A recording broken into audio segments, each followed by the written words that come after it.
Bonjour à toutes et à tous, ravi d'être avec vous encore et toujours pour ce rituel dédié au football amateur. On prend plaisir chaque semaine à évoquer les grands thèmes du football amateur et à mettre en avant des invités qui ont un rôle prépondérant, qu'ils soient connus ou beaucoup moins. C'est toujours le principe et on est encore une fois ravi d'être avec vous. On a encore un invité de qualité. On va prendre plaisir à aborder différentes choses au niveau du football amateur et on sera dans la crème de la crème ici avec un membre important de la CFF. Je ne vais évidemment pas le faire attendre longtemps. Simplement un petit rappel pour toutes et tous. Toutes celles et ceux qui nous suivent, n'hésitez pas à nous envoyer des messages comme de nombreux le font, que ce soit sur les thèmes que vous souhaitez qu'on aborde, que ce soit des questions. Au fur et à mesure qu'on annonce nos invités, on se fera toujours un plaisir de les relayer ou éventuellement, et ça arrive aussi, des coups de cœur. On en redemande évidemment, mais aussi des coups de gueule.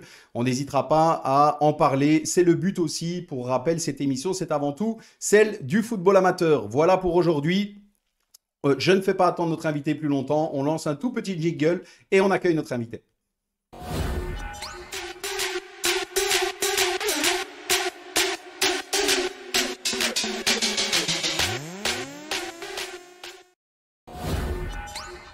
Voilà, je suis ravi d'accueillir aujourd'hui Thomas Rodriguez Pereira. Bonjour Thomas, comment vas-tu? Est-ce que tu m'entends? Salut Julien, je t'entends très bien et merci, tout va très très bien. Eh bien écoute, merci d'être avec nous aujourd'hui. On va discuter un petit peu moins d'une heure sur des sujets qui te passionnent certainement au moins autant que toutes celles et ceux qui nous suivent. Super, et déjà un grand merci à vous pour l'invitation. Non seulement voilà, je suis content de pouvoir participer à ton émission, mais c'est également très positif que la CFF puisse avoir une vitrine grâce à ton émission. Donc Eh ben merci écoute, beaucoup. c'est comme je le dis à chaque invité, peu importe qui on est, d'où on vient et le rôle qu'on a, je trouve que c'est important de donner la parole à tout le monde. C'est le principe de l'émission, c'est justement de pouvoir parler, de valoriser ce milieu du football amateur qu'on aime tant, malgré parfois ses difficultés.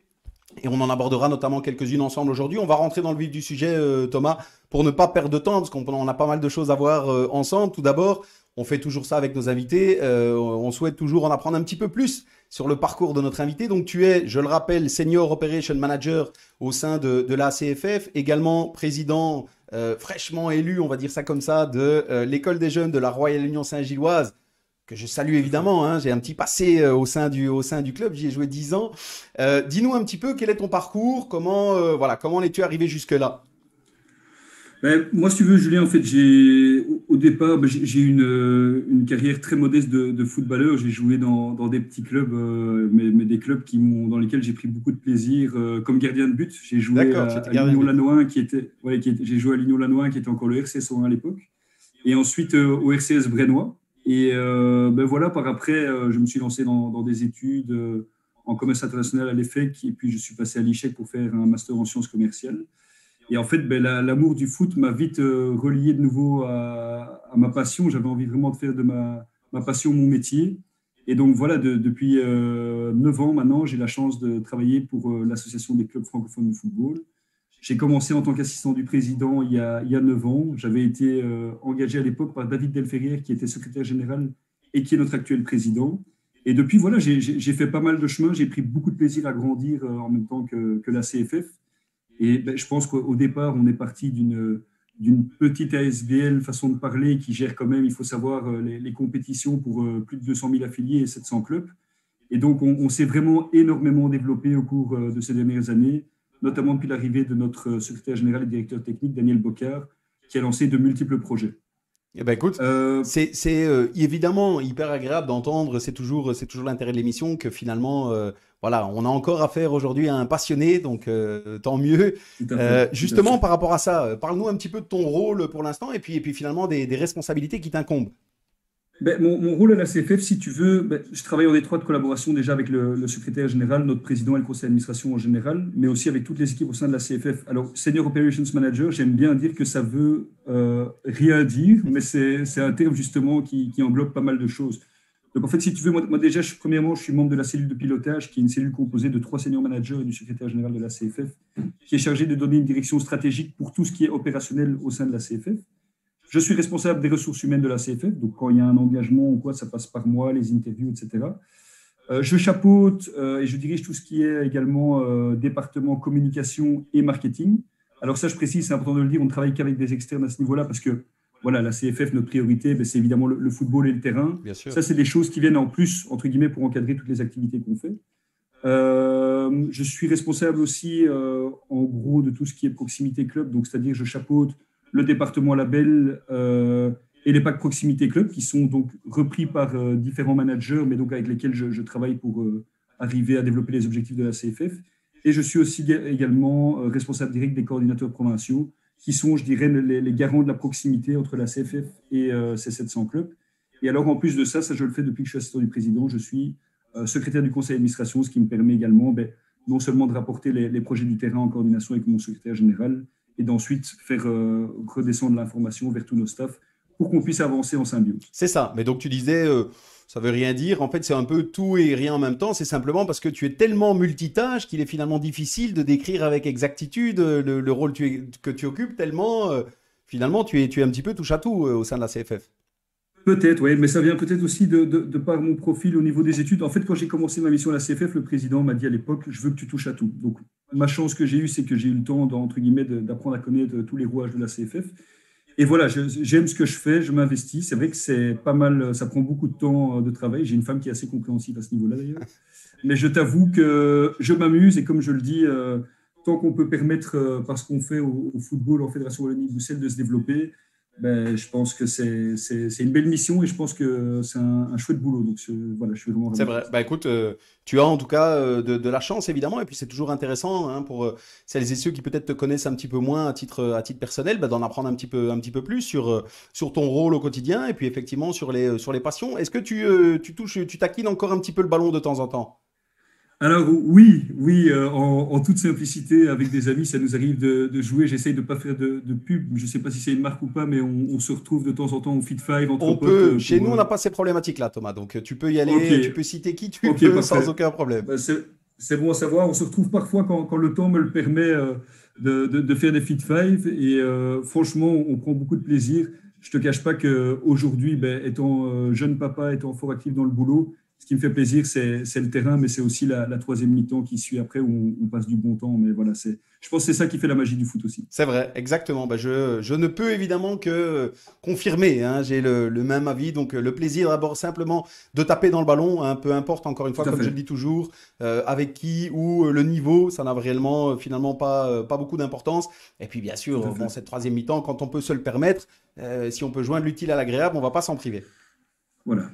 Eh ben, exactement. Ben, écoute, merci. Dis-nous un petit mot aussi à côté de, et on aura le temps de revenir un peu sur quelques thèmes liés à ton rôle au sein de la CFF et notamment sur des projets futurs, évidemment. Ce sera en deuxième mi-temps. Dis-nous un petit peu plus sur ton rôle finalement assez récent de président de l'école des jeunes au sein de la Royale Union Saint-Gilloise. Alors oui, en fait, ben, si tu veux, par rapport à l'Union Saint-Gilloise, ben, comme j'explique déjà, c'est très important de le dire directement. C'est quelque chose qui est complètement scindé de ce que je fais à la CFL. Donc je fais évidemment la part des choses à 100% et c'est quelque chose que j'ai fait en accord avec mes supérieurs. Mais si tu veux, j'ai été contacté par Philippe Bourmans en m'expliquant que M. Jean-Marie Phillips voilà, arrivait au terme de son mandat et qu'il voulait voir si j'étais intéressé d'intégrer le conseil d'administration de l'école des jeunes et d'en devenir le président ben, si j'étais élu. J'ai donc participé à l'Assemblée générale et au conseil d'administration où j'ai présenté mon plan d'action pour devenir président de l'école des jeunes. Et voilà, les administrateurs, j'ai été élu à l'unanimité, mais voilà, je me suis servi un peu de l'expérience que j'ai acquise grâce à mon travail pour justement essayer de proposer des choses dynamiques et simples dans une école de jeunes. Je pense l'Union Saint-Gilloise, on parle quand même d'un club élite, mais qui en plus de ça a un rôle social très important. Donc voilà, on est tombé d'accord, on a trouvé une façon de fonctionner qui fonctionne bien depuis maintenant la mi-août. Maintenant, je ne te cache pas qu'il y a énormément de travail. Je travaille en soirée là-dessus, mais c'est un gros chantier, mais c'est un beau chantier. Donc il y a des chouettes choses à faire, mais il faut évidemment remettre une structure parce que l'Union est quand même un club qui a pas mal grandi ces dernières saisons. Tout à fait. Et je pense que mon côté au niveau de la gestion des opérations et le fait c'est pas toujours le plus drôle, mais mettre des procédures en place, fait que ça va aider le club à grandir. C'est ça. Et est-ce qu'on a déjà identifié on va dire le champ d'action le plus important au sein de l'école des jeunes de l'Union? Bah, le champ d'action le plus important, comme je te dis, c'est déjà vraiment de mettre une structure. Donc, je te prends un exemple, mais ici, par exemple, voilà, il y a encore des enfants qui, aujourd'hui, au mois d'octobre, attendent d'être livrés de leurs équipements, etc. OK, il y a eu des problèmes au niveau des paiements, etc. Mais c'est des belles petites choses. Mais moi, personnellement, ça me permet de découvrir la vie interne d'un club. il y a pas mal de choses. Je te dis, dans un club de foot, il y a du sportif, il y a de la politique. Et je pense qu'il faut faire en sorte que les deux arrivent à converger pour que justement on puisse avancer. Il y a, je vois qu'il y a une équipe en place qui est dynamique, qui fait son possible, mais je pense qu'une aide au niveau de la structure ne sera pas superflue. Et toujours, il faut garder en tête l'objectif final, c'est de permettre à nos jeunes de pouvoir prospérer et jouer au football dans le meilleur environnement possible. C'est vrai. Et pour le coup, les petites problématiques de Pâques, voilà, c'est bon de savoir que dans un club de Pro League comme l'Union Saint-Gilloise, ça arrive aussi parce que c'est propre un petit peu au milieu, Thomas. Nous, on connaît ça un petit peu partout. Hein. Tout à fait, mais voilà, mais c'est juste un petit exemple, mais c'est juste Ouais, pour bien dire que sûr. voilà, dans un club élite comme l'Union, où on a des entraîneurs de très grande qualité, etc., je pense qu'on doit faire en sorte que l'administratif et tout le reste derrière puissent suivre pour justement, l'administratif, comme je dis toujours, est au service du football, donc on doit faire en sorte que tout se passe bien à ce niveau-là. Oui, tout à fait. Bah écoute, merci déjà pour ces premières informations. On a déjà Avec pas plaisir. mal d'éléments qui sont toujours intéressants. Il est toujours intéressant d'en apprendre plus. Si on devait se faire un petit point sur la partie communication de la CFF, moi c'est quelque chose que je défends au quotidien aussi. Je trouve que de manière Oui, générale, on manque toujours de communication. Donc c'est certainement un axe hyper important de ton tout rôle. à Donc fait. dis-nous un petit peu au niveau communication au sein de la CFF. Bon, on va pas se cacher, Thomas, on a vu passer l'arrivée, le transfert mercato Ah, tardif de ouais, Michel Lecomte, qu'on a eu, nous, dans notre ouais, émission aussi, ancien directeur des sports de la RTBF, qui tout à rejoint la fait. team ACFF. Donc, dis-nous un petit peu. Si tu as un scoop ou l'autre, tu peux y aller, on est preneur. Hein. Alors j'ai des scoops, mais qui malheureusement vont encore devoir un tout petit peu attendre. La seule chose que je peux te dire aujourd'hui, Julien, c'est que soyez prêts le 5 novembre. La CFF lance quelque chose, donc je vous invite à être prêts sur vos réseaux sociaux et à suivre la CFF en ligne. Il y aura quelque chose de pas mal qui va arriver. Je pense que les amateurs du foot amateur vont être ravis de cette initiative qu'on est en train de lancer en collaboration avec Michel Lecomte. Alors la communication à CFF, Julien, c'est une longue histoire. Au départ, quand je suis arrivé il y a 9 ans à la CFF, il n'y avait rien qui se faisait au niveau de la communication. La scission avec la fédération belge venait de se faire. On n'avait pas de site internet. J'ai lancé une page Facebook pour la CFF via un compte privé, donc pour te dire comment est-ce qu'on a D'accord. commencé. Aujourd'hui, ce compte compte 17 000 followers, ce qui n'est pas suffisant quand tu vois qu'on a 200 000 affiliés et qu'il y a plus ou moins 500 000 personnes qui gravitent autour du monde du foot amateur en Fédération Wallonie-Bruxelles. Mais l'objectif, clairement, c'est de continuer à développer ça. Alors, on a commencé ça en coordination avec Patrice Sinzen, qui est officiellement notre responsable communication, qui est un ancien journaliste et qui nous a apporté ses conseils pendant longtemps avec un tout petit budget. Et ici, d'ailleurs, j'en profite pour remercier notre conseil d'administration. On a pu obtenir un budget plus conséquent pour l'année 2021. Et donc, tous les projets, dont l'arrivée de Michel Lecomte, dont la professionnalisation de la CFF et de sa communication via l'image, parce que de plus en plus, on est en train de faire appel à des journalistes reporters indépendants pour aller faire des reportages dans les 6 provinces, enfin, les 5 provinces et la région bruxelloise au niveau de la CFF. Donc, il y a franchement une dynamique qui est en train de se mettre en place.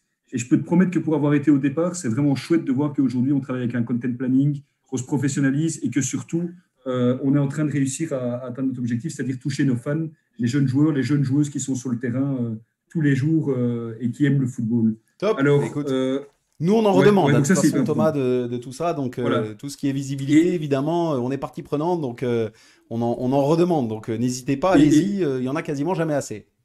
super. Et tant qu'on parle de visibilité, Julien, je rajoute juste un petit truc. Ben, tu es au courant qu'on est en train de regarder pour médiatiser au maximum le football amateur, parce que je pense que le foot amateur mérite d'être mis en avant. Donc, on est en train de regarder pour avoir des accords avec les TV locales. Mais on a décidé aussi, entre guillemets, de permettre à nos clubs de D1, D2, D3 à CFF, ou D1 national, D2, D3 à CFF, de bénéficier de caméras Sport Total. Et ces caméras-là, justement, permettent de filmer les matchs en direct avec une caméra automatique et derrière de diffuser ces matchs en streaming en direct sur une plateforme que les clubs peuvent également intégrer sur leur propre site internet. Donc, c'est des choses, au début, on avait quelques récalcitrants, mais aujourd'hui, on a 3 quarts des clubs des divisions concernées qui sont rentrés dans le projet. Je ne te cache pas qu'il y a parfois encore, de temps en temps, un petit problème technique. On a parfois eu de la condensation, etc. Mais il y a un travail qui est fait au quotidien avec Sport Total pour justement faire en sorte qu'on améliore ce projet-là. Et de plus en plus, les clubs ont compris que, un, ils venaient mettre de leurs images en rentrant dans ce projet-là, et deux, ils pouvaient derrière avoir un intérêt marketing parce qu'il est possible pour les clubs de mettre leurs propres sponsors sur ces Tout images-là à en fait. collaboration avec Sport Total. Ça a pu être perçu peut-être parfois comme voilà, certains ont certainement eu quelques craintes sur on va dire l'éventualité que des personnes préfèrent rester à la maison pour regarder les rencontres si, à partir du moment où elles sont diffusées plutôt que de venir au stade et voilà, d'humer un petit peu l'ambiance le long du terrain. Moi, personnellement, je trouve pas. Moi, je trouve que c'est une vraie plus-value, que ça apporte quelque chose. Je prends plaisir, d'ailleurs, je t'avoue, à de temps en temps regarder des rencontres sur Sport Total, qu'elles soient diffusées en live ou par après, parce que je trouve ça hyper intéressant. Ouais. En tant qu'amateur de football, quand il n'y a pas grand-chose à regarder, notamment à la télévision, bah, je trouve que regarder un match de temps en temps d'équipe qu'on apprécie, bah, c'est tout aussi agréable, si pas plus. Mais, franchement, c'est bon à entendre, Julien, parce que ça montre quelque part que le travail paye. Parce que je peux te promettre qu'avec les. Nous, on avait en fait notre cheval de bataille. Mon secrétaire général m'a dit Thomas, il faut médiatiser le foot amateur, carte blanche, mais ça doit être gratuit pour les clubs. Alors, on a rencontré des sociétés dans différents pays, justement, pour voir ce qui se faisait au niveau des caméras intelligentes, pour qu'il n'y ait personne qui doit filmer derrière. Et en fait, si tu veux, on a finalement trouvé un accord avec Sport Total, qui est une société allemande. On a eu 23 versions de conventions différentes pour se mettre d'accord. Donc, tu penses bien que les négociations étaient assez costaudes. Bien sûr. Et c'est quand même un budget qui coûte entre nous plus d'1 million d'euros à Sport Total. Mais ils sont persuadés que non seulement c'est porteur au niveau business, sinon ils ne le feraient pas, mais en plus de ça, ils ont bien compris nos arguments concernant le fait que le foot amateur avait besoin d'être médiatisé. Bah, écoute, là encore, top, évidemment, bravo, parce que c'est un bel exemple encore qu'il y a des possibilités de médiatisation à moindre coût, certainement pour les clubs, et de mutualiser les intérêts communs, finalement. Donc voilà, moi, en tout Tout à cas, fait. j'apprécie fortement. Et toutes celles et ceux qui nous suivent, qui ne connaîtraient pas éventuellement, c'est très simple à retrouver. On mettra le lien de toute façon, sporttotal.tv. C'est facile à retrouver et vous pourrez prendre Tout connaissance à fait. de nombreux matchs de football amateur. Thomas, on a déjà quasiment débordé un petit peu pour cette première mi-temps, hein. Je t'avais dit que ça passait vite. On a encore pas mal de choses à voir, mais on termine toujours cette première mi-temps par un petit quiz. Voilà, en apprendre un petit peu plus sur toi, je te l'ai dit, c'est aussi le but de cet échange ensemble. Le premier quiz est très simple, ça s'appelle Tu es plutôt. Je te donne deux propositions et tu me réponds une des deux du tac au tac, le plus vite possible évidemment, et sans joker bien sûr, hein, Thomas. Chez nous, tout se fait sans langue de bois. Un peu le ni oui ni non de téléfoot, là. Voilà, Ok, parfait. exactement, exactement. Et on Parfait. a eu, pour la petite histoire, votre président, Monsieur David Delferrière, qui a joué le jeu, hein, donc sans J'ai eu joker ou l'occasion de presque. voir. Ok. Ok, ok. Allez, on est prêt? Prêt. Alors, Thomas, tu es plutôt attaquant ou défenseur? Gardien, défenseur, du coup. Buteur ou passeur? Passeur. Standard ou Anderlecht? Hmm. Union. Jupiler League ou division amateur? Division amateur. Eden Hazard ou Kevin De Bruyne? Hmm. Bonne question. Eden Hazard. 4-4-2 ou 4-3-3? 4-3-3. Real ou Barça? Barça. Didier Deschamps ou Roberto Martinez? Roberto Martinez, sans hésitation. Pour le connaître, honnêtement, Roberto Martinez. Équipe première ou équipe de jeunes? Équipe de jeunes. Innovation ou tradition? Innovation. ACFF ou RUSG? ACFF. Et RUSG, mais ACFF premièrement. Ok. Être exclu en prenant deux jaunes ou en prenant une rouge directe? Si c'est pour sauver mon équipe à la dernière minute, je prendrai une rouge avec plaisir. Ok. La Belgique gagnera un titre un jour en foot masculin ou en foot féminin? Euh, Jusqu'à hier, je t'aurais dit en masculin, mais je pense que ce que notre département grassroots est en train de faire à la CFF fait que ce sera le football féminin. La médiatisation du foot amateur ou la Belgique numéro un au classement FIFA? Ah, Julien, honnêtement, la médiatisation du foot amateur. Ok. Et la Belgique Parce un qu'on jour. est quand même, on est quand même premier. Donc, Ben voilà, en plus. Et j'ai dit classement FIFA, j'aurais pu dire Panini ou autre chose. Mais soit. tout à fait. La Belgique un jour championne du monde ou Thomas Rodriguez un jour CEO de la RBFA? Hum. Je m'entends trop bien avec Peter Brosser, donc je vais te dire la Belgique championne du monde. Ok, la dernière, foot amateur ou foot pro?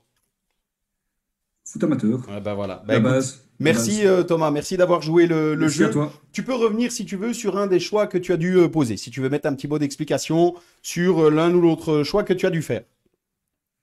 Mais quand tu me dis, par exemple, par rapport au fait d'être innovateur aux traditions, c'est assez important parce que dans le football et particulièrement dans la CFF, il y a des traditions qui existent. Alors j'en prends une et mon président, s'il me regarde, va se reconnaître, c'est notre fameux logo. Plusieurs fois, j'ai déjà été le trouver parce que j'avais envie avec Benjamin Vasseur qui s'occupe de la stratégie communication en lien avec moi via le conseil d'administration. On voulait dynamiser ce logo à CFF, mais notre président tient à la tradition. Donc ce que je comprends et ce que je respecte également.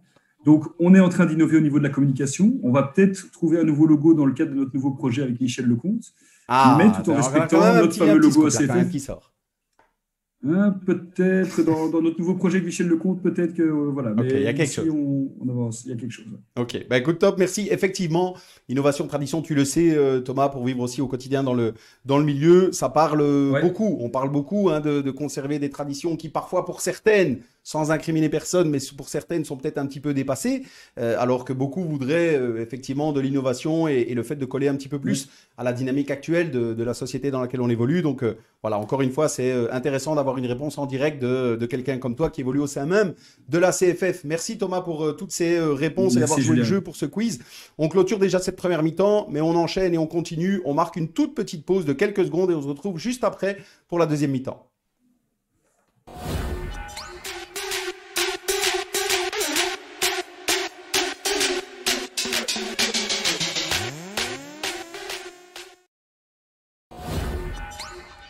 Voilà, on est déjà de retour pour cette deuxième mi-temps. Tu le découvriras derrière moi, Thomas. Deuxième mi-temps. En première mi-temps, on était dans le vestiaire. Deuxième mi-temps, on est sur le terrain. Donc voilà, décor un petit peu différent.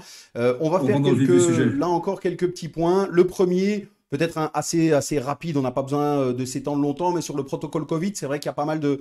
Et peut-être que tu nous donnes ton avis sur le futur. Je t'avoue que dans le milieu, on se pose des questions aussi. Est-ce qu'on va encore devoir subir quelques petites choses? Dis-nous un petit peu, on en est où? Déjà, moi, je trouve c'est important de faire le point en disant, Julien, parce que je trouve que ça doit être souligné, ça n'a pas toujours assez été, qu'on est vraiment content au final. Ok, cette crise sanitaire, ça a été très dur pour tout le monde, ça a été très dur pour nos clubs, ça a été très dur pour les personnes que nous sommes, pour tout le monde. Mais quand même, on estime qu'avec l'aide de la Fédération belge et la Fédération Wallonie-Bruxelles, la CFF a dans son ensemble bien géré la crise sanitaire. Et aujourd'hui, on est quand même content que les clubs et les affiliés aient pu reprendre justement le chemin des terrains, des entraînements, de la compétition. Donc Tout à fait. ça, c'est quand même un point positif. Alors maintenant, comme tu le dis, on a beaucoup parlé dans la presse ces derniers jours d'un Covid Safety Ticket. Malheureusement, je ne vais pas pouvoir te donner d'informations vraiment supplémentaires par rapport à ça. Et la raison est très simple, c'est qu'aujourd'hui, la décision n'est pas dans les mains de la CFF. Donc la CFF travaille en collaboration avec l'AISF à ce niveau-là, l'Association interfédérale du sport francophone. Et en fait, si tu veux, c'est eux qui négocient et qui sont en contact avec les politiques par rapport à tout ce qui est Covid Safety Ticket et protocoles, etc. On a noué une très bonne collaboration avec l'AISF dans le cadre des différents protocoles qui sont sortis et qu'on a, je le précise, c'est important, communiqué individuellement avec des explications via nos coordinateurs provinciaux à l'ensemble des clubs de la CFF. Donc ça, c'était quand même un travail. Je pense qu'on est une des seules fédérations au monde à avoir pris le temps de communiquer vraiment individuellement avec chaque club par rapport à ça.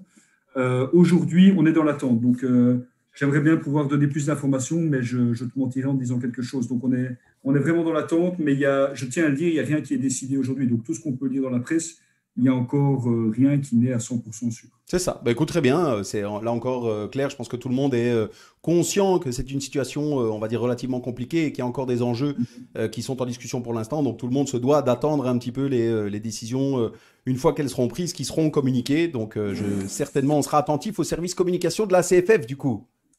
Ça arrive. Dès qu'on sera informé, on vous tient au courant. Bah, écoute, merci Thomas. À côté de ça, on voulait évoquer ensemble. Et là, on a peut-être un petit peu plus de temps pour en parler.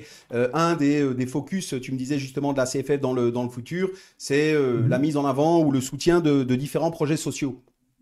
Tout à fait. Tout à fait. Dis-nous un petit peu. Euh, En fait, si tu veux, ben, par rapport aux projets sociaux, déjà la première chose, la base, c'est que le football, c'est un vecteur d'intégration sociale. Donc, le rôle de la CFF qui est repris dans nos statuts, c'est la promotion et l'organisation du football en Fédération Wallonie-Bruxelles. Mais implicitement, ça implique, et on s'en rend compte, en fait, le social, honnêtement, mon avis, si tu me le demandes depuis que je suis arrivé à la CFF, au départ, le social, c'était une obligation. Aujourd'hui, on a compris que le social, c'était une nécessité. Et ça, c'est vraiment important. Parce que le foot doit permettre non seulement des projets comme l'inclusion, etc., mais aussi ça doit permettre de lutter contre toutes sortes de discriminations. Donc à la CFF, depuis 4 ans, on a la chance d'avoir un poste à un équivalent temps plein pour développer les projets sociaux de la CFF. Notre ancien responsable social a décidé de réorienter sa carrière au mois de mars pendant le Covid, comme beaucoup de personnes, il s'est posé des questions. Et depuis, on a eu de la chance de tomber, je le dis comme ça ici, mais sur une perle, c'est Marvin Olawoyer, qui nous vient en direct du football, du TFC, donc du club de Toulouse, et qui en fait là-bas a travaillé dans la fondation, donc avait une expérience du terrain au niveau amateur, mais également au niveau professionnel, parce qu'après il est passé vraiment pour le club au niveau des projets sociaux du club. Et donc Marvin ici, on s'est mis à table et on a fait le point sur le très bon travail qui avait été entrepris par son prédécesseur. Et Marvin est vraiment rentré dans tous les projets sociaux et depuis septembre, il est maintenant sur le terrain. Et donc, on est en train de relancer pas mal de projets, comme un de nos projets prioritaires, qui est le projet Parents Fair Play. Donc, on va commencer toutes les formations des référents Vivons Sport dans chacune des provinces, avec deux formateurs et Thomas Châtel, qui à l'époque, si tu te souviens, a été le manager label à la CFF et a lancé le projet Parents Fair Play à l'époque où il travaillait encore dans un cabinet ministériel. Et donc ici, Thomas, il rentre dans le projet en devenant parrain, si tu veux, et en participant justement à la reconstruction du projet. Chacun des référents Vivons Sport vont recevoir les brassards qui seront destinés aux parents pour après être visibles sur le terrain. Et je te dis, c'est un projet, aujourd'hui, on est à plus de 1000 parents fair play dans toute la Fédération Wallonie-Bruxelles. On a 200 clubs qui participent, alors qu'à la base, il y a 4 saisons, on partait sur un projet pilote avec 21 clubs. Donc ça a vraiment fait des émules. On a déjà pu se permettre d'inviter tous les parents fair play, les plus de 1000 parents fair play lors d'un match de la Belgique où ils étaient tous là, reconnaissables, avec leur brassard orange, leur chasuble aussi à l'époque, mais qui n'est plus d'actualité. Donc voilà, c'est vraiment important. Le plan d'action est en route. Pas plus tard qu'aujourd'hui, on a eu réunion avec Marvin et avec Thierry Witzel pour discuter de son projet justement via son ASBL de lutte contre le racisme. Donc on est déjà bien avancé, mais on va continuer à avancer de plus en plus. Et alors, une petite info, la CFF a diffusé via son site internet une offre d'emploi pour recruter un FSR. FSR, c'est pour Football Social Responsibility, donc comme le CSR, mais au niveau football, spécialiste, qui sera chargé justement d'aider Marvin. Et c'est très important de donner un appui vraiment au niveau des provinces à tous les clubs de la CFF. Donc cette personne-là sera en contact avec tous les clubs. Il y aura des aides pour les Andy Foot Festival, il y aura des aides pour tous les projets CFF. Mais et donc, Thomas, je me permets, là, ça veut dire que vous êtes en recrutement. C'est ce que tu veux dire. Alors, c'est une petite annonce. Si on peut servir, n'hésite pas. Hein, c'est le moment. Donc, oui. Si tu veux faire un descriptif du rôle de la deuxième perle, on va dire, puisque vous en avez une, il en faut une deuxième. J'aurais dû te rencontrer, j'aurais dû être dans l'émission il y a 3 semaines pour ça. Parce que vous l'avez trouvé récemment. En fait, on a reçu de nombreuses candidatures et en fait, ici, les choix sont arrêtés depuis hier. Et donc, toutes les personnes sélectionnées, non sélectionnées vont être contactées, mais on compte faire les interviews mi-octobre pour avoir une personne active sur le terrain, idéalement au plus tard début novembre. C'est ça. Eh ben, écoute, là encore, merci, on a l'information en direct. Donc, mais c'est bien aussi, non seulement d'abord de voir qu'il y a de l'intérêt pour ce genre de fonctions, hein, ce sont des fonctions qui sont atypiques évidemment, mais en même temps de voir à quel point c'est important au sein même de la CFF de valoriser ces actions sociales et puis cette notion, moi je suis un ardent défenseur de l'inclusion aussi, l'inclusion par le sport et donc on avait d'ailleurs l'occasion d'en discuter notamment avec Mbo Mpenza qui en fait aussi un cheval de bataille important et qui développe notamment avec la CFF le Mbo Mpenza Challenge, donc ce sont des valeurs qui sont évidemment universelles et qu'on se doit de défendre au quotidien.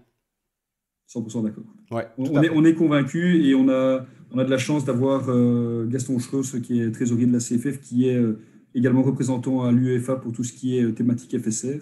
Et donc, voilà, on a du soutien et on est en train d'avancer dans la bonne direction à ce niveau-là. Et l'objectif de la CFF, encore la semaine passée, il y a des clubs qui ont eu des problèmes, comme tu le sais, avec les inondations, malheureusement.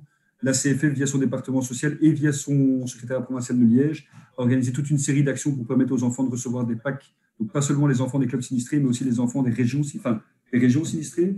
Et en plus de ça, la CFF, via son staff technique, a participé à une opération de grand ramassage à Tubize il y a 10 jours. Donc, on était dans les rues de Tubize en train de ramasser les déchets pendant 2 heures. Et franchement, c'était très ludique et on prend conscience de beaucoup de choses quand on fait ça. Et on a également organisé l'activité ici dans le club du RFCI. Et ça a été un vrai succès. Depuis les jours de l'équipe première jusqu'au U6, tout le monde était présent et tout le monde s'est bien amusé.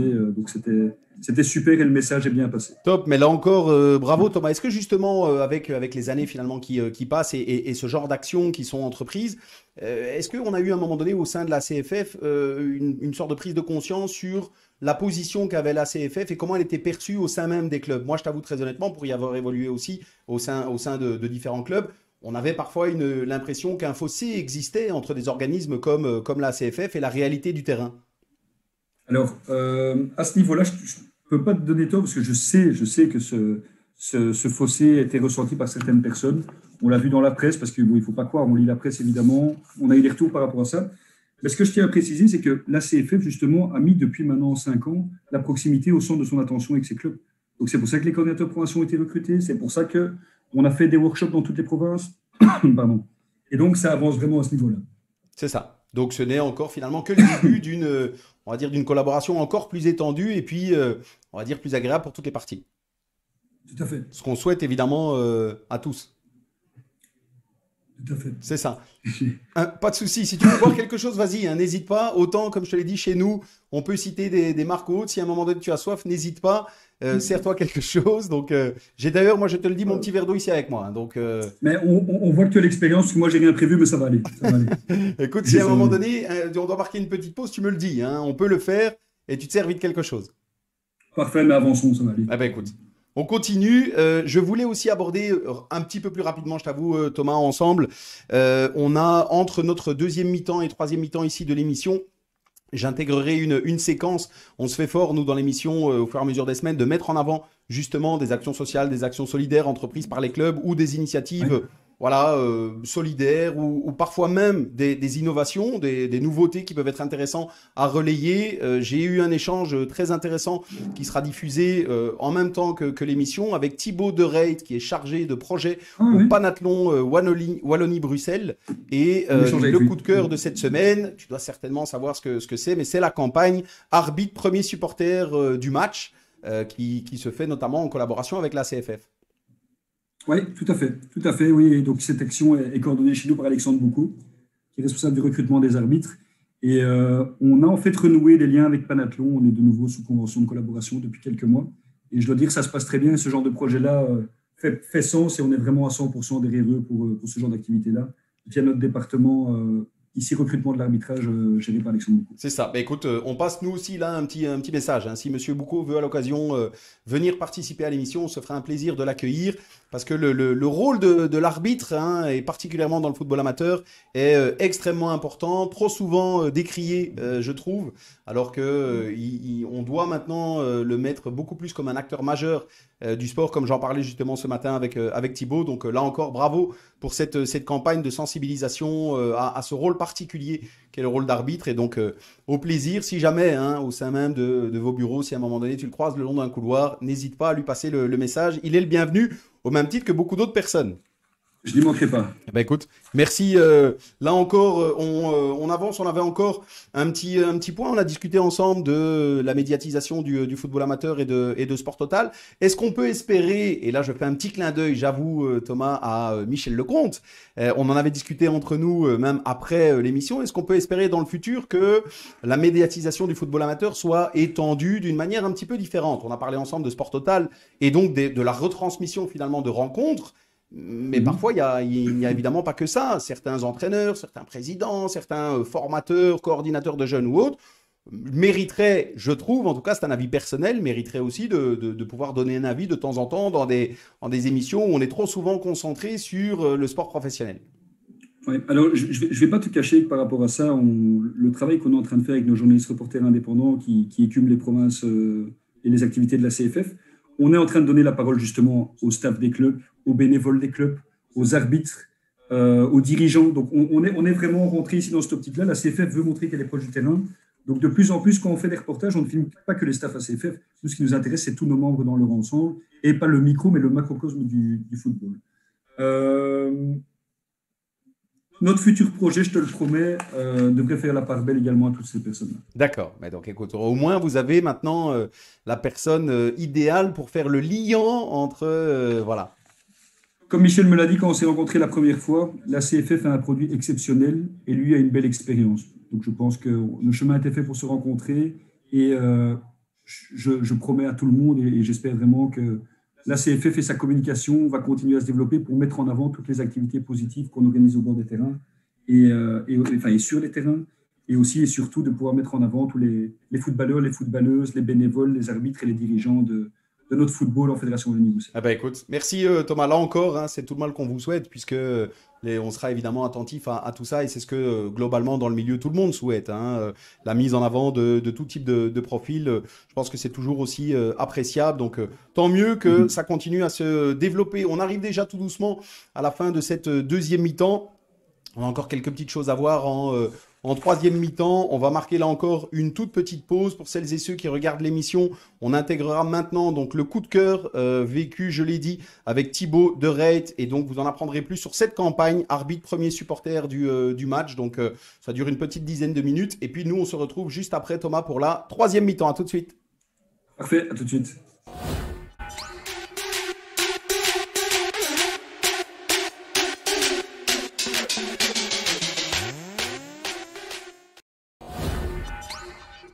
Voilà, séquence coup de cœur pour cette semaine. Comme chaque semaine, vous le savez, nous prenons plaisir à mettre en avant des institutions, des ASBL ou des actions solidaires entreprises dans le milieu du sport et particulièrement du sport amateur. Nous sommes ravis d'accueillir aujourd'hui Thibaut de Reit, qui est chargé de projet pour le Panathlon Wallonie-Bruxelles et qui va nous parler de la campagne Arbitre premier supporter du match. Bonjour Thibaut, comment vas-tu? Est-ce que tu m'entends?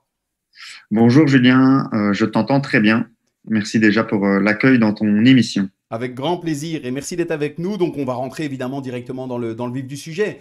On se doit de parler de cette campagne. L'arbitrage, c'est évidemment un domaine qui fait énormément parler dans le milieu du sport amateur en règle générale. On est plus concentré, nous, sur le football amateur. Mais dis-nous un petit peu, quelle est cette campagne? En quoi ça consiste? Eh bien, en fait, à l'initiative du Panathlon Wallonie-Bruxelles, donc cet organisme référent dans la promotion des valeurs et du fair play, on a rassemblé 9 fédérations de sport collectif de ballon et le football. Donc, pour faire simple, elles sont toutes là, du kinball au basketball, au handball jusqu'au football avec la CFF.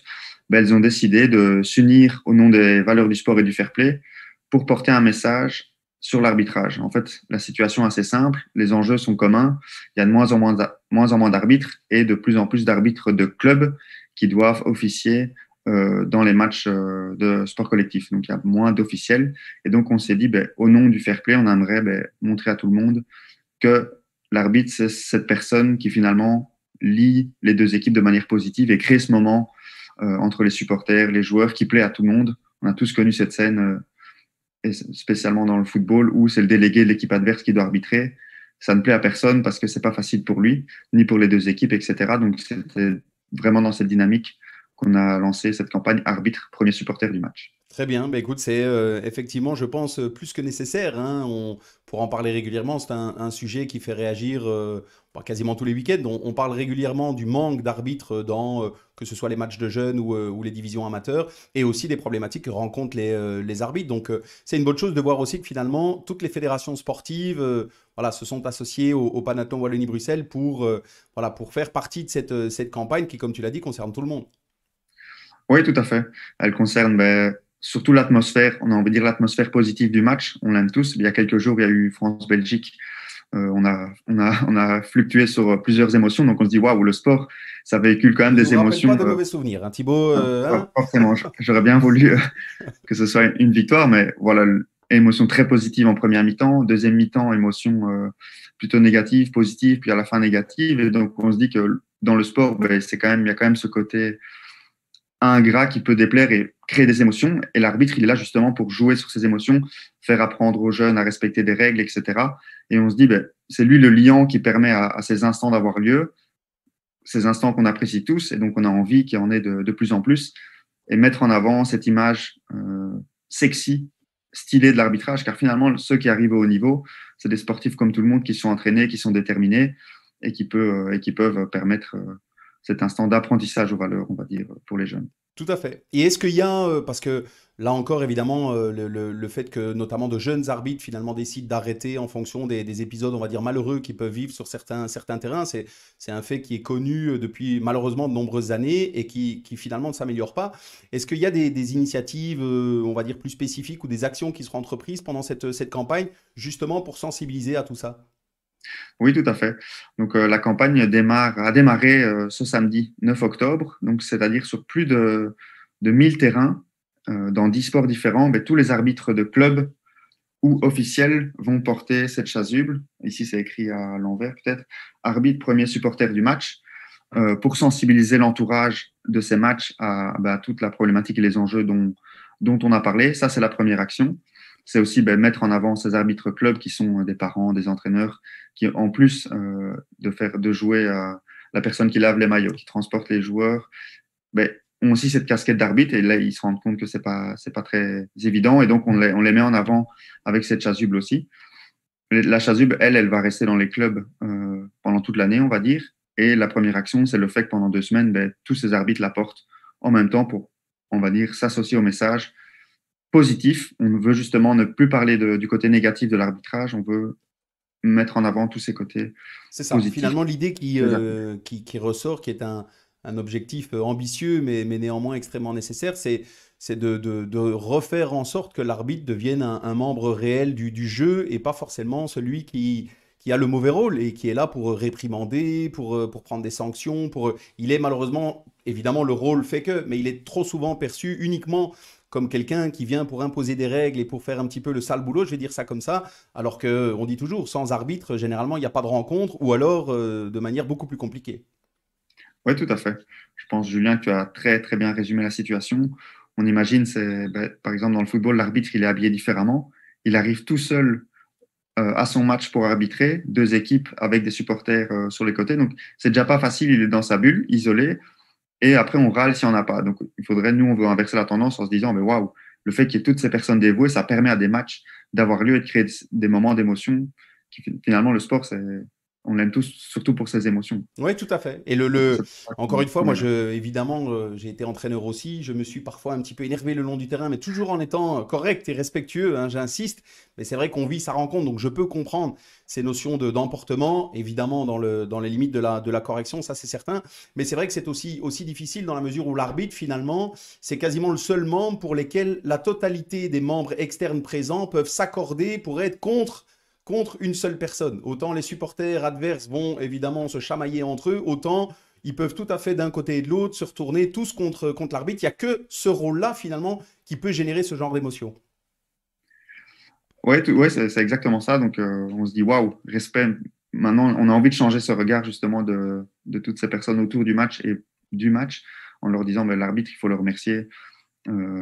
Qu'il soit là déjà et faciliter son match pour que l'atmosphère soit la plus propre et la plus propre possible pour cet apprentissage aux valeurs, parce que finalement le jeune qui se fait arbitrer, c'est toute une forme d'éducation qui est développée par cette personne à respecter les règles, et cette personne est différente de ses parents. Souvent il voit le prof et ses parents comme ses éducateurs. Ben là il y a l'arbitre aussi en sport. Donc de cette chasuble, concrètement, on a envoyé un kit à plus de 1000 clubs pour que cette chasuble, c'est un outil finalement qui symbolise d'habitude la démarcation entre les joueurs. Mais ici, ça symbolise l'unité entre les fédérations et doit servir à démultiplier des actions de terrain pour mettre en avant l'arbitre. Exemple, comme on le fait en rugby, des haies d'honneur à la fin et au début du match. En football, demander aux joueurs de le féliciter, lui dire un mot, le remercier, etc. Que ça devienne automatique, un peu comme on apprend à être fair play, apprendre à respecter l'arbitre et que ce soit quelque chose d'assez rationnel et qui puisse, in fine, de fil en aiguille, attirer d'autres personnes à devenir arbitres. C'est ça. Et alors, je vais me permettre quand même de poser une question par rapport à l'expérience vécue, mais est-ce que vous envisagez aussi, de par cette action ou cette campagne, ou peut-être plus tard, hein, qui sait, d'organiser peut-être plus de mise en relation entre les arbitres, les clubs et les acteurs de terrain pour échanger, discuter? Et moi, je suis un grand défenseur de la communication et je trouve qu'on ne communique pas assez entre les différents acteurs de terrain. L'arbitre a aussi un rôle particulier dans ce sens-là. Comme tu le disais, il arrive quasiment, quand il est tout seul, il arrive seul au terrain, au stade. Il ne connaît personne ou presque. Donc il arrive en terrain un petit peu hostile, on va dire ça comme ça, même si parfois il est très bien reçu. Mais effectivement, il n'y a pas de lien, alors que dans un club, la vie d'un club amateur, et je parle ici du football, les entraîneurs se connaissent, les parents se connaissent. Donc quand il y a des tensions et autres, des discussions permettent parfois d'atténuer tout ça. Quand l'arbitre est méconnu et qui n'a pas forcément de lien avec les clubs, c'est parfois aussi une difficulté. Oui, tout à fait.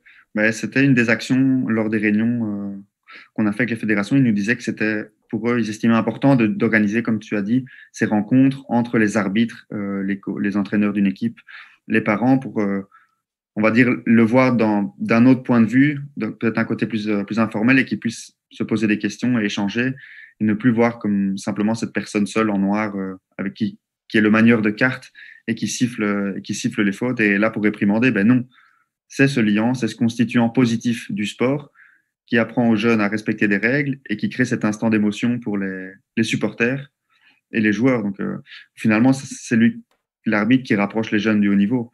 Il n'y a que pendant les matchs qu'il verra des cartes jaunes, qu'il verra un habit officiel de la CFF, par exemple, ou de l'Union belge, et il va se dire, ah ouais, c'est ça aussi le haut niveau, c'est pour ça que je m'entraîne. Et donc, si on lui dit, tout à fait. C'est le délégué qui doit arbitrer, boum, petite déception. Tout à fait. Et ça permettrait aussi, en fonction de ces échanges, pardon, je trouve, d'humaniser encore un petit peu plus le rôle de l'arbitre, parce qu'on oublie, on parle, même entre nous, on parle de l'arbitre, mais on oublie, tu l'as très justement dit, ce sont des personnes qui ont leur bon moment, leur moins bon moment aussi. Et j'en discutais il y a quelque temps avec Marco Simonini, que je salue, qui est un arbitre aussi de grande qualité, et lui expliquait aussi qu'il était passionné comme les joueurs pouvaient l'être. Il avait d'ailleurs été joueur avant, mais il était passionné. Et les gens oublient ça aussi, c'est que l'arbitre qui arrive dans une rencontre, il le fait essentiellement par passion.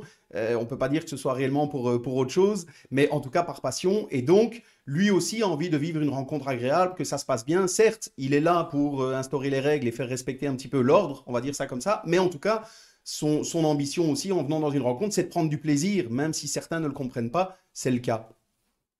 Oui, c'est vrai, vraiment. Comme tu l'as dit, c'est similaire aux joueurs. Lui, il fait ça avant tout parce qu'il aime bien le sport et que c'est une façon d'y prendre part. Et le fait de pouvoir, à mon avis, faire en sorte que le match ait lieu, ça doit être assez satisfaisant et se dire, ah, voilà, il y a eu 22 joueurs, 2 entraîneurs et une centaine de supporters qui ont vécu un beau moment. Lui, il a eu la pression, quand même une pression pendant tout le match. Ça s'est bien passé.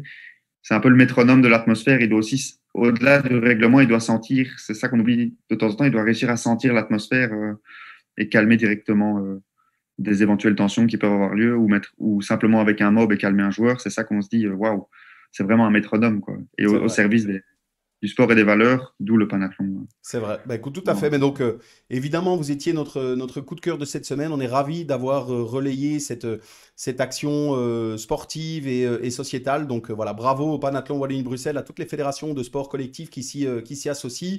Et en espérant que, justement, ça fasse un petit peu changer les mentalités. De toute façon, ça passe par ça, par la mise en avant du rôle de l'arbitre, de son importance. Et puis, le fait de le voir certainement différemment, comme un acteur majeur du sport dont on a besoin et pas comme un adversaire. Donc voilà, bravo à vous et à toutes celles et ceux qui font partie de cette campagne. On termine par une petite chose, Thibaut. Chaque semaine, on demande à notre coup de cœur d'oublier un petit peu toutes les problématiques dans le monde dans lequel on vit. On parle ici de l'arbitrage. La petite séquence baguette magique.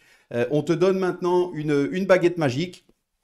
Tu peux changer quelque chose, tu peux réaliser un souhait pour l'arbitrage, pour votre campagne, pour quel serait le rêve après tout ça? Que dans 3 ans, il y ait 5000 arbitres supplémentaires en sport collectif qui décident de suivre les formations et devenir arbitre et qu'il y en ait partout. Eh ben écoute, bravo. Là encore, le message est passé et je souhaite pour le bien du sport que ton souhait se réalise parce qu'effectivement, c'est nécessaire et déterminant pour la survie et la bonne vie du sport qu'on aime tant. Donc, merci beaucoup Thibaut pour ce bon moment. Je te souhaite le meilleur avec le Panathlon Wallonie-Bruxelles et évidemment avec cette campagne arbitre premier supporter du match. Merci beaucoup Julien pour l'opportunité que tu nous as donnée, en tout cas de faire parler de la campagne. C'est par ces initiatives qu'on arrivera à créer tous ces relais de la bonne parole autour des valeurs du sport. Eh ben, écoute, avec grand plaisir et comme je l'ai déjà dit, on se fera un plaisir de continuer à relayer ce genre d'action. Donc les prochaines, n'hésite pas à me solliciter. Tu deviendras un membre récurrent de l'émission. Nous, en tout cas, avec grand plaisir. Le message est toujours le même. S'il y a des actions solidaires, sportives, sociétales qui sont entreprises dans le milieu du sport amateur, nous, plus particulièrement dans le milieu du football amateur, on se fera toujours un plaisir de les relayer parce que c'est nécessaire. Donc voilà. Merci encore Thibaut. Le meilleur pour la suite avec cette campagne et bonne continuation. Merci beaucoup Julien et puis à bientôt autour des terrains en respectant la... plaisir. Merci Thibaut. Ouais, au revoir. Salut. Au revoir.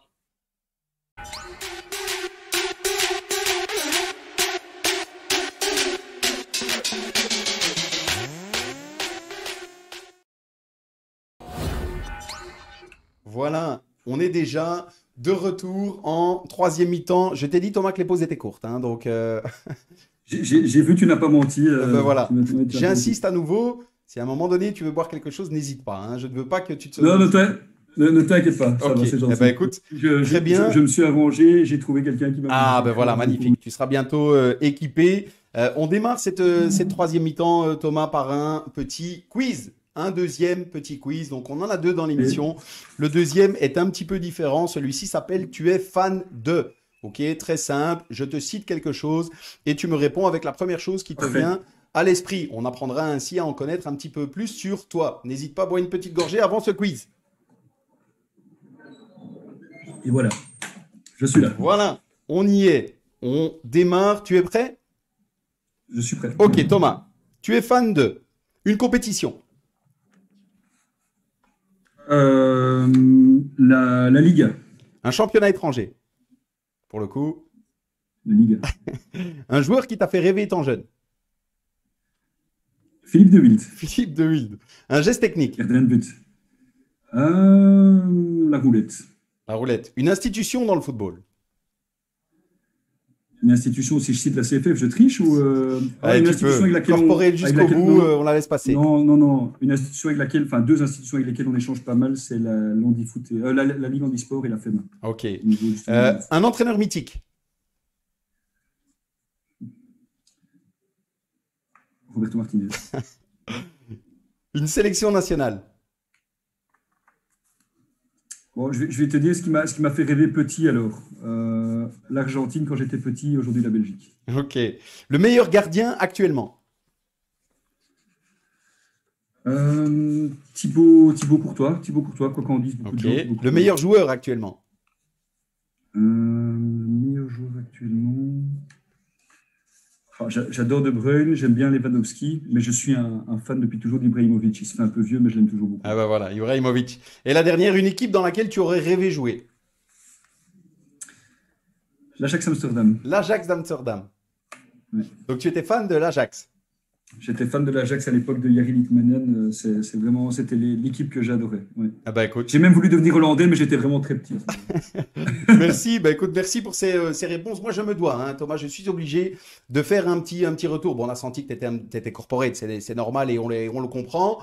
Et après, bon, Roberto Martinez à toutes les sauces, voilà, je ne veux pas, hein, mais un petit peu difficile. On peut se dire entre nous, Thomas, qu'on est au lendemain, en enregistrement ensemble, au lendemain du match de Ligue des Nations, c'est un petit peu difficile. Alors, je vais pas te mentir. Hier soir, j'avais encore du boulot, donc j'ai travaillé, mais j'étais à l'eau et ce matin, j'avais l'impression d'avoir la gueule de bois. Ben voilà. Parce que, effectivement, mais comme je dis, hein, j'aime bien laisser le technique aux techniciens et aux pros du football. Moi, je suis pas dans ce domaine-là. Mais malgré tout, si tu me demandes mon avis, moi, Roberto, je le croise au quotidien à la fédération. C'est une personne que je respecte énormément parce qu'il donne vraiment de l'importance à chacune des personnes de la fédération. Il respecte son groupe, mais il respecte aussi tous les employés de la fédération. Franchement, ça n'a pas de prix et je pense que tout ce qu'il a fait depuis qu'il est là, en tout cas quand je vois son investissement et les heures qu'il passe chez nous, ça ne peut qu'être... Enfin, il fait le maximum. Alors, le match d'hier, si tu me demandes mon avis, parce qu'on y est, après le match, franchement, j'étais dégoûté. Je me suis dit, on gagnera jamais rien, c'est pas possible. Effectivement, la génération dorée, c'est fini, on en a beaucoup trop parlé, le hockey fait mieux que nous. Franchement, j'ai eu dur. Et ce matin, je me suis réveillé, je me suis dit, tu sais quoi, l'effet de match comme le penalty, j'ai pas envie d'en parler. Mais par contre, le goal de Romelu qui est annulé pour un hors-jeu existant, mais on parle d'une demi-semaine, enfin, je vais dire c'est l'effet du foot et c'est comme ça, ce goal devait être annulé.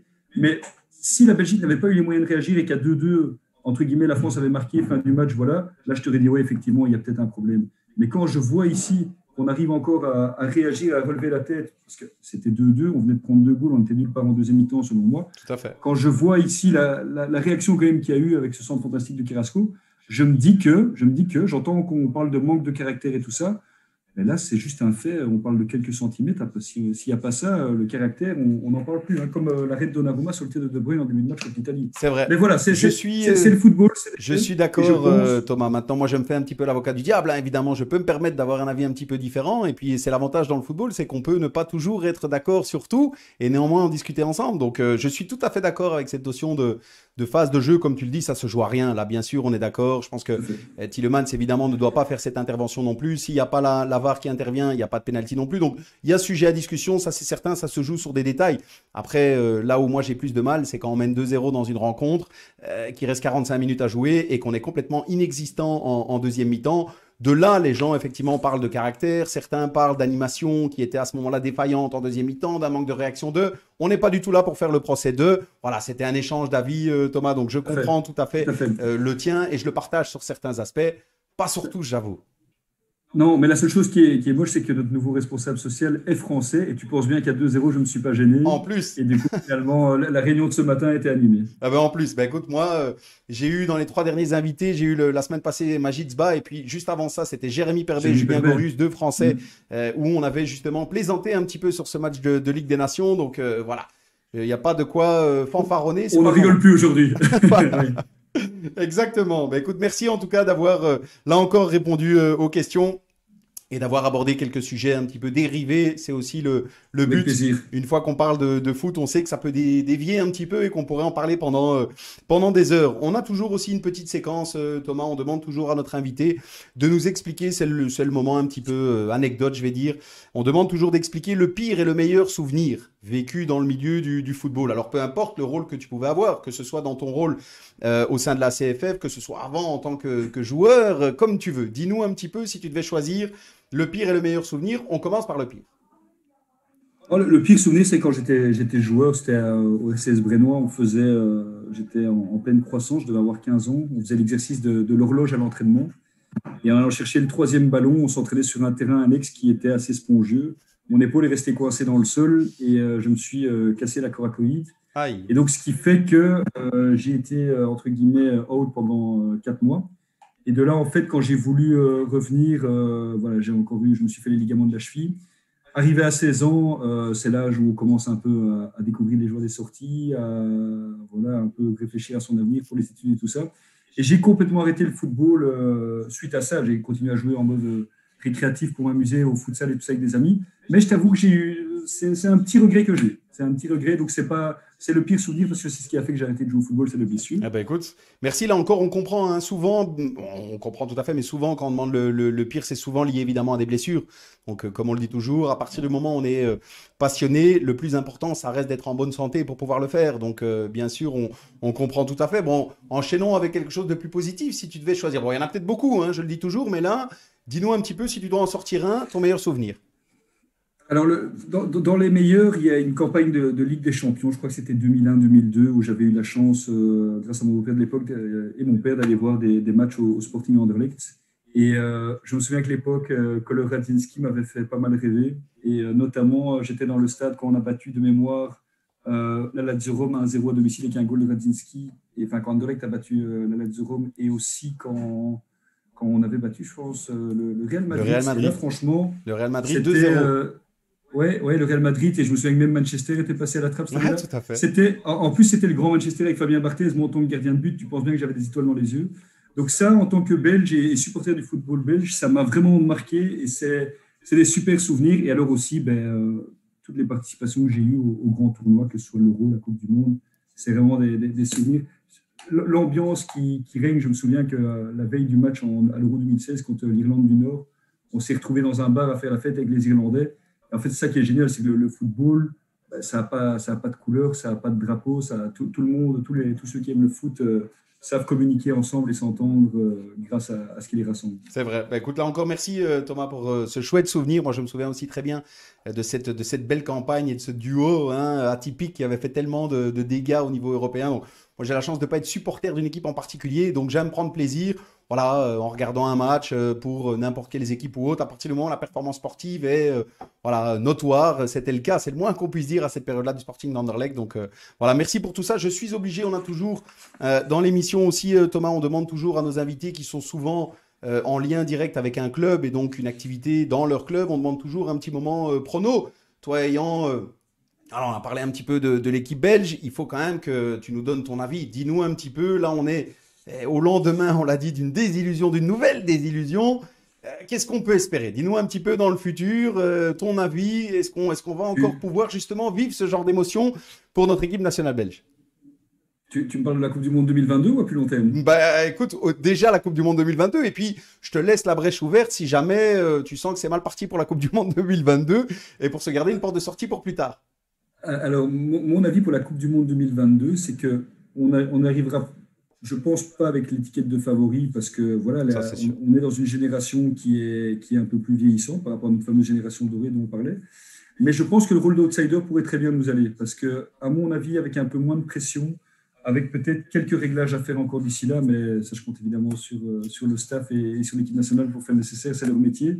Je pense que le rôle d'outsider pourrait bien nous aller, parce qu'on était vraiment très fortement attendu ici durant l'Euro. Et je pense que le fait qu'on parle un peu moins de nous, et là je prends l'exemple de l'Italie, hein. L'Italie, je les avais mis comme favoris dans une discussion avec des amis au mois de mai, parce que je les avais vus à l'époque à l'Euro U21, et Chiesa et Barella m'avaient déjà fortement impressionné à cette époque-là, contre la Belgique où ils avaient gagné 3-1. N'était pas attendu cette fois-ci, et je pense que ça peut être une force. Donc pour nous, la Belgique, jouons avec nos qualités. Je pense qu'on en a suffisamment. Et 2022, ben, je pense qu'il y a quelque chose à faire encore. Très bien. Par tu te après, veux quand ben, même résolument optimiste alors. Pour 2022, oui. Pour après, je l'espère aussi, mais je t'avoue que là, c'est vraiment, je sais qu'il y a un super boulot qui est fait au niveau des équipes nationales de jeunes. Est-ce qu'on aura encore des générations dorées avec des joueurs comme Eden Hazard, Thibaut Courtois L'avenir nous le dira, effectivement. Seul l'avenir nous le dira. C'est beaucoup plus compliqué. Maintenant, tu t'en sortiras pas, Thomas, avant un pronostic réel. La Belgique, Coupe du Monde 2022, en quelle position on termine? Je le ressortirai au moment de la Coupe du Monde 2022.